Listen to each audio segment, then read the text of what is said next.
Olá, meus amigos, minhas amigas. Este é mais um vídeo da série Introdução à Bíblia. O objetivo deste vídeo é compreender o processo material de surgimento da Bíblia Sagrada. Os manuscritos, os materiais usados, os rolos, códices, como a Bíblia surgiu do ponto de vista da transmissão material. Na verdade, quem entra numa livraria católica ou evangélica ou ortodoxa hoje e compra uma Bíblia Sagrada e tem esse livro na palma da mão, às vezes com zíper e tudo, pode imaginar que ela já desceu prontinha desse modo do céu. Veio do céu com zíper e tudo, em papel fininho, papel Bíblia, pesando meio quilo na palma da nossa mão. Bobagem. O processo é muito mais belo e complexo ao mesmo tempo. Comecemos pelos sistemas de escrita. Mais ou menos pelo 4º milênio antes de Cristo, do 4º para o 3º milênio antes de Cristo, surgiram alguns sistemas de escrita, sistemas simbólicos, gráficos, exatamente para se expressar o pensamento, a linguagem humana. Os mais conhecidos provêm de 4 regiões: a Mesopotâmia, o Egito, a China e a América Central. Para o nosso interesse, para o interesse do mundo da Bíblia, guardemos somente os 2 primeiros, a Mesopotâmia e o Egito. Mais ou menos pelo ano 3300 a.C., os sumérios, na Mesopotâmia, desenvolveram um sistema de escrita chamada cuneiforme. Tem esse nome, cuneiforme, exatamente porque eles escreviam com uma cana pontuda e eles iam fazendo sinais gráficos que ficaram conhecidos como sinais cuneiformes. Posteriormente, estas tabuinhas eram tijolos de argila, tabuinhas de argila, eram secadas ao sol e depois eram cozidas. E assim foram encontradas bibliotecas inteiras de tabuletas de argila grafadas com a escrita cuneiforme. No Egito, mais ou menos pelo mesmo período, surgiu a chamada escrita dos hieróglifos, a escrita sagrada. Foram encontradas, sobretudo, nas pirâmides. Esse sistema de escrita foi decifrado no século XIX. Do ponto de vista muito material, entre tantas as possibilidades de escrita, os escritos antigos geralmente eram escritos em placas de pedra, de argila, de madeira, de metal, de osso, de bambu, em couro de animais, em folhas de papiro, em tecido, especialmente no linho, mais recentemente em papel e mais recentemente ainda surgiu o mundo digital, o mundo do sem papel. Mas olhemos agora mais de perto os manuscritos da Bíblia. A informação primeira e fundamental: não existe nenhum texto autógrafo da Bíblia. O que significa isso? Nós não temos o Evangelho original de Mateus, escrito com a letra de Mateus, texto autógrafo. Não temos o Evangelho escrito com a letra do evangelista São João, ou Marcos, ou as cartas de Paulo. O que nós temos? Temos uma imensidão de manuscritos. Para o Novo Testamento são mais de 5.000 manuscritos. O Antigo Testamento tem outros tantos. Alguns manuscritos são minúsculos, cabem na palma da mão. Outros manuscritos contêm a Bíblia Sagrada inteira, Antigo e Novo Testamento. E quem conservou estes manuscritos? Em grande parte, a igreja, os mosteiros, mas também as bibliotecas, isto é, a igreja e a crítica textual, uma ciência chamada crítica textual, especialmente em museus, bibliotecas, mosteiros e outros ambientes, conservaram, trataram, recuperaram, decifraram, traduziram estes milhares de manuscritos. Do ponto de vista material, os manuscritos antigos da Bíblia foram escritos sobretudo em 2 processos: em papiro e em couro de animais. O que é o papiro? O papiro é uma planta que nasce geralmente à beira dos rios. Dali se colhe do talo, do caule, se colhe um produto que está no interior, até meio esponjoso. Isso é colado, depois é prensado e daí nasce uma folha um pouco grossa que foi muito utilizado na antiguidade. O problema do papiro é que ele é muito frágil, sobretudo se corrompe com a ação dos insetos e também com os incêndios. O outro material utilizado foi o couro de animais, especialmente o animal mais jovem, que tem um couro mais flexível. Couro de jumento, de antílope, de bezerro, de cabra, cabra, de cordeiro. O couro era lixado depois de curtido, era afinado e era utilizado para a escritura. No começo,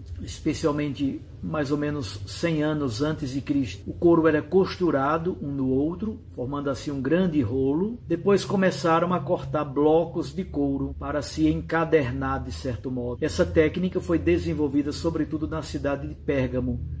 Por isso que esse material é chamado de pergaminho. Do ponto de vista então do formato, os manuscritos têm basicamente dois formatos. O formato de rolo, seja uma folha de papiro colada na outra, formando assim um rolo, seja também folhas de couro, pedaços de couro costurados um no outro, formando um grande rolo. Os escritos são enrolados por meio de bastões de madeira. Só para a gente ter uma noção, o rolo do profeta Isaías, encontrado em Qumran, tem mais de 7 metros. Daí vem, por exemplo, o nome biblioteca. Literalmente, biblioteca era uma caixa, teca significa caixa, uma caixa de madeira para guardar os rolos, guardar os manuscritos. O outro formato, como já dito, foi o códice. Especialmente a partir do século III depois de Cristo, surge o formato do códice. Atenção, é importante não confundir com código. Códice é como se fossem folhas, pedaços de couro que eram costuradas no dorso, formando assim uma espécie de livro ou de cadernão. Facilitou bastante a procura das passagens na escritura, além de ter uma função muito importante no processo de ordenamento, de colocar um livro depois do outro, colocando-se então os livros numa determinada ordem, dentro de uma determinada lógica. Mas a pergunta agora para nós é: como é que a Bíblia chegou até nós hoje impressa como temos? Ela chegou por meio de cópias manuscritas. Havia a profissão dos copistas, alguém ditava o texto e um certo grupo de pessoas copiava o texto em folhas de papiro ou de pergaminho. A primeira Bíblia hebraica inteira impressa só aconteceu em 1488, em Sontino, no norte da Itália, obra do Rabi Joshua. Erasmo de Roterdã, no início do século XVI, em 1516, publicou o Novo Testamento em grego. Em 1522, o cardeal Cisneros publicou a famosa Bíblia Poliglota Complutensia, com o texto em hebraico, em grego e em latim. Então, o século XVI, finalzinho do século XV, início do século XVI, temos os primeiros exemplares de Bíblias impressas.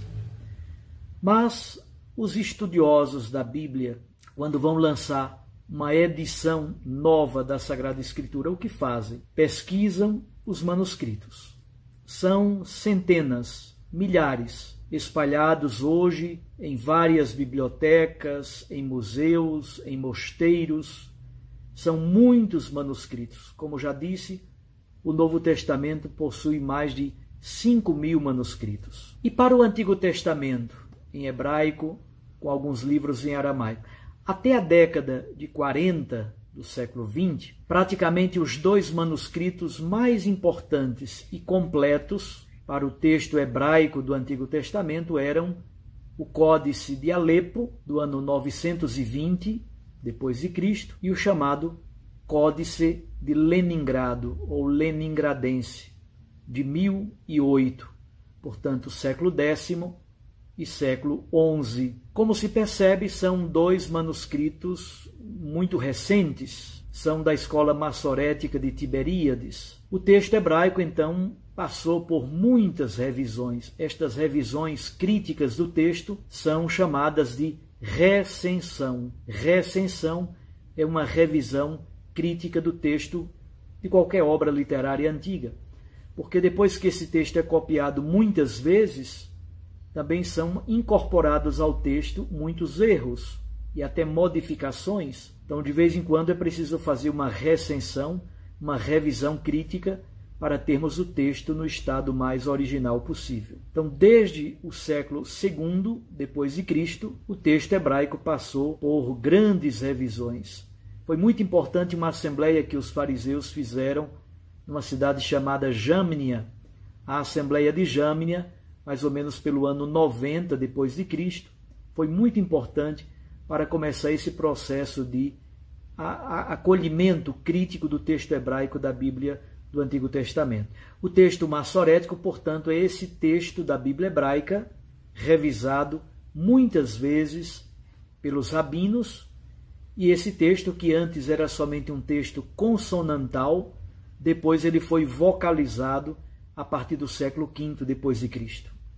Temos então na Bíblia hebraica o texto massorético, depois se tornou um texto massorético vocalizado para facilitar a pronúncia. A grande reviravolta em relação aos manuscritos da Bíblia foi a descoberta da biblioteca de Qumran, os manuscritos de Qumran. Em 1947, a história é até engraçada. Um rapazinho, um jovem pastor, estava cuidando de cabras e uma cabra, de modo meio treloso, se enfurnou numa gruta. Ele então jogou uma pedra para afugentar a cabra e ouviu um barulho, poc. Ele então ficou curioso e foi observar o que teria acontecido. E encontrou ânforas, recipientes de barro, potes de barro, com muitos manuscritos dentro, muitos manuscritos. É a descoberta da famosa Biblioteca de Qumran. Há algumas grutas muito importantes, especialmente a primeira gruta, a gruta número 4,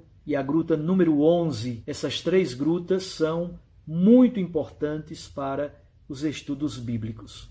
Há manuscritos de todos os livros da Bíblia hebraica, exceto de Esther. Às vezes são apenas pequenos fragmentos, poucas linhas. Os textos, mais ou menos, são a partir do século II antes de Cristo. O que nós temos então em Qumran? Uma coisa muito importante. Aconteceu um pouco aquilo que encontramos em Pompeia, na Itália. A cidade de Pompeia foi destruída pelas cinzas do vulcão Vesúvio no ano 70 depois de Cristo.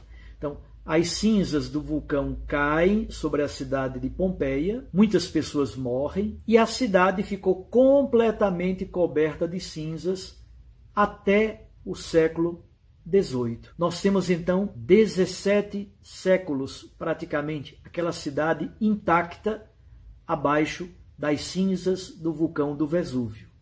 Isso é uma festa para os arqueólogos. Então, no século XVIII, os arqueólogos escavaram as cinzas de Pompeia e aí descobrem o fascínio daquela cidade que praticamente ficou parada no tempo.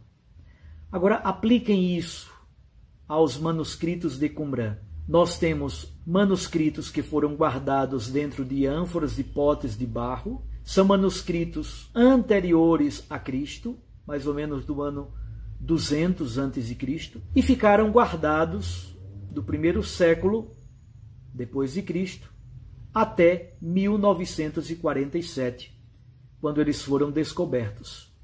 Começa então um grande processo de descoberta dos manuscritos do Mar Morto, não somente em Qumran, depois encontraram também em Massada e em alguns outros postos locais em torno do Mar Morto, lá em Israel. É uma descoberta fantástica, porque aí nós temos não somente textos em hebraico e aramaico, da Bíblia hebraica, encontramos pedaços, fragmentos de todos os livros, exceto de Esther. Também encontramos manuscritos da Bíblia Septuaginta, manuscritos de textos apócrifos e manuscritos de outros elementos da cultura do tempo de Israel e até de fora de Israel. São textos importantíssimos para a compreensão e o conhecimento dos manuscritos bíblicos. Além disso, o que temos? Temos papiros antigos, temos códices, chamados códices unciais. Unciais significa maiúsculos. Encontramos alguns códices com a Bíblia completa, Antigo e Novo Testamento. Códice mais antigo, os dois mais antigos são o Códice Vaticanus e o Códice Sinaíticos, do século IV. Ambos são do século IV. O Códice Alexandrino é do século V, está em Londres. O Códice Efraimita é também do século V, está conservado em Londres. O Códice Vaticanus está conservado na Biblioteca do Vaticano. Há também códices com letras cursivas, minúsculas, são chamados códices cursivos ou minúsculos. Outra grande fonte para nós termos acesso aos textos da Bíblia Antiga são os lecionários utilizados na liturgia. Então, por meio dos lecionários, você tem acesso a uma qualidade textual de como o texto bíblico era utilizado naquele período em que o lecionário foi organizado. Temos também testemunhos indiretos, por exemplo, as citações que o Novo Testamento faz do Antigo. É uma base para a gente ter conhecimento de como era lido o Antigo Testamento, pela citação do Novo. Citação dos padres da Igreja, muitos padres da Igreja do segundo século, terceiro século, muitos padres da Igreja fizeram citações de textos do Antigo e do Novo Testamento. São também uma fonte para se conhecer o texto bíblico. Citações de autores não cristãos, Filão de Alexandria, por exemplo, cita a Bíblia, Flávio Joséfo cita a Bíblia, e nós temos inúmeras traduções da Bíblia para o grego, para o latim, para o copta, para o armênio, para o siríaco. Então, eu tenho acesso, por meio da tradução, como que num espelho, ao texto primitivo, hebraico ou grego, a que aquela tradução faz menção. Então, percebam o processo bonito para descobrir o texto bíblico. E para o Novo Testamento? Para o Novo Testamento há milhares de manuscritos antigos. O mais antigo é o Papiro 52, do início do século II. Perceba, um manuscrito do início do século II, menos de um século depois de Cristo. Contém partes do Evangelho de João. O Papiro 45 é do século III, contém os 4 evangelhos. O Papiro 46 é do século III também, contém as cartas de Paulo. Então, percebam a proximidade entre a data dos escritos, dos manuscritos, e a data do evento vivido no passado. A diferença, em alguns casos, como disse, é de menos de um século. Eu poderia dizer assim, não há nenhuma obra clássica antiga, como a Ilíada, a Odisseia, nenhuma outra obra clássica antiga ou outra qualquer que tenha testemunhos textuais tão antigos e de boa qualidade. Eu queria nesse vídeo fazer uma homenagem, nossa homenagem aos pesquisadores, copistas, tradutores, cuidadores de manuscritos. São impressionantes os trabalhos que foram feitos. Todos os manuscritos passam por processos científicos complexos. Teste do carbono 14, raio-x, análises em microscópios avançadíssimos,